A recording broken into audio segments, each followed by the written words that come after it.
میرا خواب تھا پاکستان آرمی جوائن کرنا, ایکچولی ایئر فورس جوائن کرنا میرا خواب تھا. اس کے بعد سیکنڈ آپشن پاکستان آرمی تھی, اور یہ اس لیے because my father was in the army, my grand father was in the army, left right سارے میرے فیملی میں نا فوجی ہیں. تو میں تو پلا بڑا ہی فوجیوں کے اندر تھا. آپ کو پتہ ہے جب آپ ایک فوج کے لائف سٹائل سے اکسٹم ہو جاتے ہو, پھر آپ کو نا یہ ہوتا ہے کہ ایزی روٹ یہی ہے کہ بس اسی میں رہو, آپ باہر نہ نکلو. تو میں اس کے بارے میں بڑا پیشنیٹ تھا, حالانکہ دین پہ اتنا نہیں تھا, لیکن مجھے یہ پتا تھا کہ اگر میری بخشش ہو سکتی ہے, اول تو میرا ٹریک ریکارڈ ایسا ہے کہ بخشش کا کوئی معاملہ نظر نہیں آ رہا, لیکن اگر میری بخشش ہو سکتی ہے تو شاید میں شہید ہو جاؤں تو اللہ معاف کر دے. یقین جانیے this was my thought process کہ one of the reasons why I wanted to join the armed forces was کہ شہادت کی موت نصیب ہو جائے. کیونکہ ویسے تو میرے کرتوت ایسے ہیں کوئی نہیں کہ جہاں پہ کوئی بخشش کا معاملہ ہو, نہ نماز ہے نہ کچھ ہے, لیکن شاید اللہ تعالیٰ قبول کر لے. دس واز مائی تھاٹ. تو ہوا یہ کہ جب میں نے اس کے لیے امی کو راضی کرنے کی کوشش کی, despite giving every test and clearing the exams and all that, امی نے منع کر دیا. سماج کی ظالم دیوار بن گئی کہ نہیں ایسا کبھی بھی نہیں ہوگا, میرا بچہ فوج میں نہیں جائے گا. Now that left me very hopeless کہ اب میں کہاں جاؤں. تو نے کہا بیٹا بس کچھ بھی اور کرو لیکن یہ نہیں. تو پھر میں نے کہا چلو naturally I do engineering. Engineering میں چلا گیا بڑے دکھ کے ساتھ, اور انجینئرنگ میں بھی میرا جو خواب تھا وہ یہ تھا کہ یا تو میں نے جی آئی کے جانا ہے, غلام اسحاق خان انسٹیٹیوٹ, یا پھر NUST. There was no third option. دعائیں بھی بہت مانگی, زندگی میں کبھی اتنی دعائیں نہیں مانگی جتنی جی آئی کے ٹیسٹ سے پہلے مانگی ہیں, لیکن میرا داخلہ نہیں ہوا. And I was very upset, extremely upset, to the point کہ میں اللہ تعالیٰ سے ناراض ہو گیا. میں نے کہا میں نے مطلب محنت بھی کیا, تو محنت نہ کی ہوتی نا, محنت بھی بہت کی ہے, دعائیں بھی مانگی, کبھی زندگی میں دعائیں نہیں مانگی, نہ نماز پڑھی, اب میں نے پڑھی ہے, ٹھیک ہے, گڑ گڑا کے دعائیں مانگی ہیں لیکن نہیں قبول ہوئی. اس کے بعد میں نے امی ابو نے بڑا سمجھایا, نہیں چلو کوئی بات نہیں بیٹا, نسٹ کے لیے ٹرائی کرو, you still have second option. NUST کے لیے میں نے ٹرائی کیا, پھر محنت بھی بہت کی, دعائیں بھی بڑی مانگی, نسٹ میں بھی نہیں ہوا. اور ورسٹ کیس پتہ کیا تھا؟ ورسٹ کیس یہ تھا کہ جو کلاس کے نالائق کچھ لڑکے تھے ان کا ہو گیا. تو مجھے بڑا ہوا کہ یار what kind of injustice is this, اور جی اے کے میں بھی نہیں ہوا, نسٹ میں بھی نہیں ہوا. اس کے بعد تو میں بہت ہی ڈپریشن میں چلا گیا. تو پھر میرے پیرنٹس نے کہا کہ بیٹا چلو فاسٹ کے لیے ٹرائی کر لو, بس آخری بیٹا, بس ہماری بات مانو بیٹا, اس کے بعد چاہے نہ کرنا, بس فاسٹ کے لیے کر لو ٹرائی. پھر میں نے محنت کی, پھر میں نے ایگزام کی اسٹڈی کی, فاسٹ کے لیے ٹرائی کیا, ہو گیا الحمدللہ. اتنی بھی سیڈ سٹوری نہیں ہے, اتنی بھی سیڈ نہیں, ٹھیک ہے, بلکہ فاسٹ کا انٹری ٹیسٹ میں نے ٹاپ کیا تھا, ٹھیک ہے. تو جب میں وہاں گیا اکاؤنٹس آفس, وہ جو بھی ہوتا ہے, انہوں نے کہا کہ سر کنگریچولیشنز, آپ کے تو ہائیسٹ نمبر آئے ہیں. میں کہ چلو الحمدللہ, اب بھی نہ آتے تو کب آتے. تو اس وقت سے پریکٹس ہی لگا ہوں, شکر ہے اب آ گئے, ٹھیک ہے نا.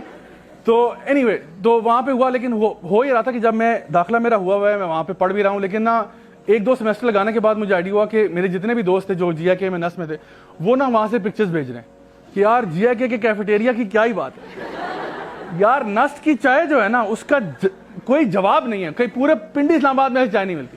تو میں اندر سے سڑتا رہتا تھا سارا دن. تو آلدو میں آ گیا تھا فاسٹ میں, اینڈ آئی واز ہیپی کہ چلو ٹھیک ہے داخلہ ہو گیا, it's a good institute, no problem. But in my heart I was not satisfied because it was my third option. So میں نے امی ابو سے پھر بحث کی, جھگڑا کیا کہ بھائی میں نے یہاں پاکستان میں رہنے نہیں ہے, اس ذلت سے تو موت اچھی, مجھے آپ باہر جانے دیں, خدا کا واسطہ ہے, ٹھیک ہے. میں نے بہت یہاں پہ ٹرائی کر لی ہے, فاسٹ میں ہو گیا, اللہ کا شکر ہے, لیکن نا وہ جو ان کے ای میلز ہیں نا, میں ان کو بند کرنا چاہتا ہوں. I want to just leave this country. اور پھر میں انگلینڈ چلا گیا, وہاں سے میں نے اپنا بیچلرس کمپلیٹ کیا, پھر اس کے بعد آسٹریلیا چلا گیا ماسٹرز کے لیے, وہاں سے ماسٹرز کیا, پھر ڈفرنٹ ملٹی نیشنل کمپنی کے ساتھ کام کرتا رہا. فائنلی جو ہے نا حالات نے مجھے مولوی بنا دیا, اور پھر جب میں پاکستان واپس آیا تو مولوی بن کے آیا. اور پھر یہ ہو کہ میں نے کہا چلو اب مولوی بن ہی گیا تو چلو یہی پڑھا لیتے ہیں لوگوں کو, ٹھیک ہے. تو میں نے سیکھنا شروع کر دیا, 2 سال اس میں لگا رہا, پھر اس کے بعد پڑھانا شروع کیا آہستہ آہستہ. تو ہوا یہ کہ پھر نا لوگوں کی طرف سے انویٹیشن آنا شروع ہوئے. آپ کو پتہ ہے الحمدللہ I have delivered maybe I don't even know now, میں نے کبھی کاؤنٹ نہیں کیا, but maybe over 4000 to 5000 public talks, ٹھیک ہے. تو مجھے یاد ہے شروع میں جب میں نے یہ کام سٹارٹ کیا تھا نا, تو اس ٹائم پہ نا مجھے کافی جگہ سے انویٹیشن, اور میں نے آپ کو پتا ہے یہ جو بھی میں آپ کو ٹاکس بتا رہا ہوں ان میں سے ایک بھی ایسی نہیں ہے جہاں پہ میں نے کانٹیکٹ کیا ہو کہ پلیز مجھے ٹاک کرنے دیں. Every single time it has been through invitations. جیسے آئیڈیاز نے کانٹیکٹ کیا, میں نے کہا جی میں حاضر, ٹھیک ہے. سر احسن ماشاءاللہ جب بھی مجھے انوائٹ کرتے ہیں میں نے کبھی ان کو ریفیوز نہیں کیا, میں ہمیشہ کہتا ہوں حکم کریں سر میں حاضر ہوں انشاءاللہ. اچھا ہوا کیا کہ جی آئی کے سے انویٹیشن آیا کہ we would like to request the pleasure of your company at the blah blah blah بلا. تو میں نے اپنی ٹیم کو کہا, میں نے کہا جی وہ انویٹیشن آ گیا تو چلتے ہیں. پھر ہم لوگوں نے جو نا ہم لوگ 4-5 لڑکے تھے میرے خیال ہے, گاڑی میں ہم لوگ بیٹھے, ہم لوگ روانہ ہوئے جی آئی کے لیے. اور آپ یقین کریں کہ جی آئی کے میں جب میں داخل ہوا نا تو جو پروٹوکول تھا, اللہ اکبر, یعنی پھولوں کے وہ گلدستے اور وہ پروٹوکول, اور ان کے ڈین آئے ہوئے ہیں, ایچ او ڈیز آئے ہوئے ہیں, کیونکہ وہ ہے بھی ٹوپی جگہ وہاں پہ ویری فار ہوئے. سو وہاں پہ جا کے جب میں گیا ہوں تو جو جس پروٹوکول سے انہوں نے ویلکم کیا, سارے ان کے جو ہے نا ہیڈ آف ڈپارٹمنٹ بیٹھے ہوئے ہیں, اتنا عالیشان پروٹوکول. اور اس کے بعد جب میں ہال میں گیا تو ماشاءاللہ اسٹوڈنٹس بھرے ہوئے ماشاءاللہ. اور اس کے بعد جب میں نے ٹاک شروع کی تو آپ کو پتہ ہے میں نے پہلی بات کیا کی, میں نے کہا میں آپ کا انٹری ایگزام فیل ہوا تھا. اینڈ دین آئی سیڈ کہ اس کے بعد بس اللہ تعالیٰ نے دل میں جو نا بات ڈال دی. میں نے کہا میں یہاں پڑھنے کے قابل نہیں تھا لیکن آج پڑھانے کے قابل ہو چکا ہوں. میں نے کہا تھا نہیں, دس از $1 ملین ایڈوائس جو میں آپ کو دے رہا ہوں, لائف کو چلانے کی ایڈوائس دے رہا ہوں. اللہ تعالیٰ فرما رہے ہیں جو میرے دوست ہوتے ہیں ان پہ ایک تو خوف نہیں ہوتا اور دوسرا غم نہیں ہوتا. خوف ہمیشہ فیوچر کا ہوتا ہے, اور اللہ ہمیں ہماری ماؤں سے زیادہ چاہتا ہے, تو اللہ آپ کے ساتھ برا کیوں کرے گا.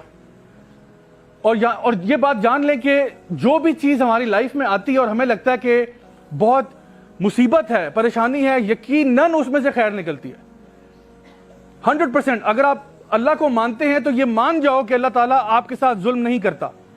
اللہ کسی کے ساتھ ظلم نہیں کرتا. آپ کو لگتا ہے کہ کوئی چیز بری ہے لیکن وہ بری ہوتی نہیں ہے. سو میں آپ کو بتانا یہ چاہتا ہوں کہ دس از یور کنیکشن ود اللہ سبحانہ و تعالیٰ. جو آپ کے سول کی بات ہے نا, وہ ہے یہ کہ آپ اللہ تعالیٰ پر توکل کرنا سیکھیں, اللہ تعالیٰ پر بھروسہ کرنا سیکھیں. جب آپ اللہ تعالیٰ پر بھروسہ کریں گے اور آپ یہ جان جائیں گے کہ جو کچھ بھی میری لائف میں ہوگا وہ اللہ کی مرضی کے مطابق ہوگا, اور اللہ کبھی مجھے ضائع نہیں کرے گا, اللہ کبھی میرے ساتھ برا نہیں کرے گا, believe me you will be happy and you will be satisfied. The only thing is, میں آپ کو بتا دوں, آپ کی زندگی میں ورسٹ کیس سینیریو بھی ہوا ہو نا, ورسٹ کیس سینیریو, آپ کو اس میں تو خیر ہو ہی نہیں سکتی, کیسے خیر ہو سکتی ہے, واللہ العظیم اس میں سے بھی خیر نکلے گی. And you can see so many examples کہ کسی کی لائف میں کوئی سیٹ بیک آیا ہے, کوئی مصیبت آئی ہے, کوئی پرابلم آیا ہے, اور انہوں نے تھرو پازیٹیو تھنکنگ ان کو اس طرح چینلائز کیا ہے کہ وہ ان کی سکسیس کا ایک فیکٹر بن گیا. So this is where you have to trust Allah کہ جو بھی میری لائف میں ہوا ہے, دیکھو جتنی بھی یہ مصیبتیں آتی ہیں نا, یہ آپ کو اوپر اٹھانے کے لیے آتی ہیں.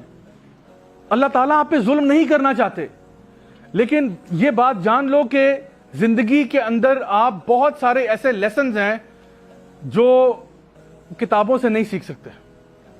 اس کے لیے you have to go through experiences.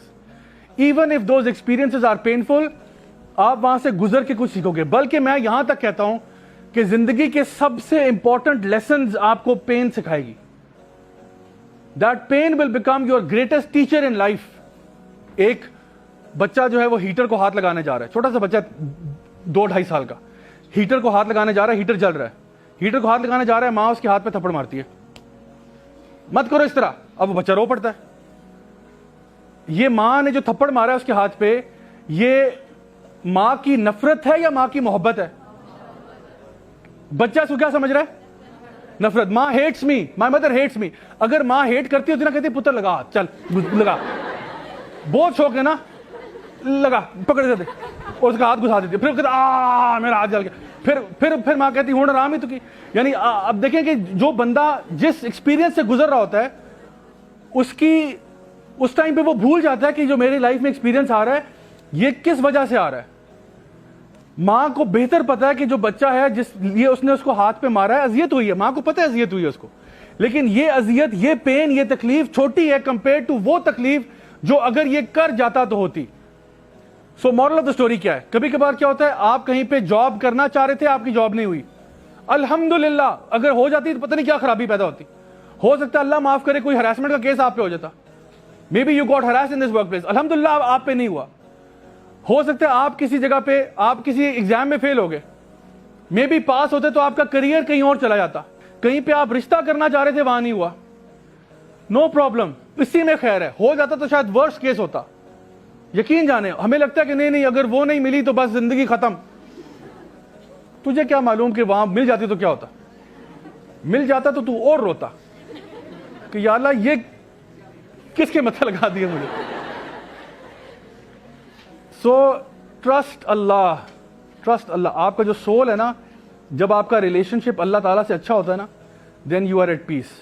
And finally I will conclude with this آیا فرام دا قرآن, جہاں پہ اللہ سبحانہ تعالیٰ فرماتے ہیں الا بذکر اللہ تطمئن القلوب, یقیناً اللہ تعالیٰ کے ذکر میں ہی دلوں کو اطمینان ملتا ہے.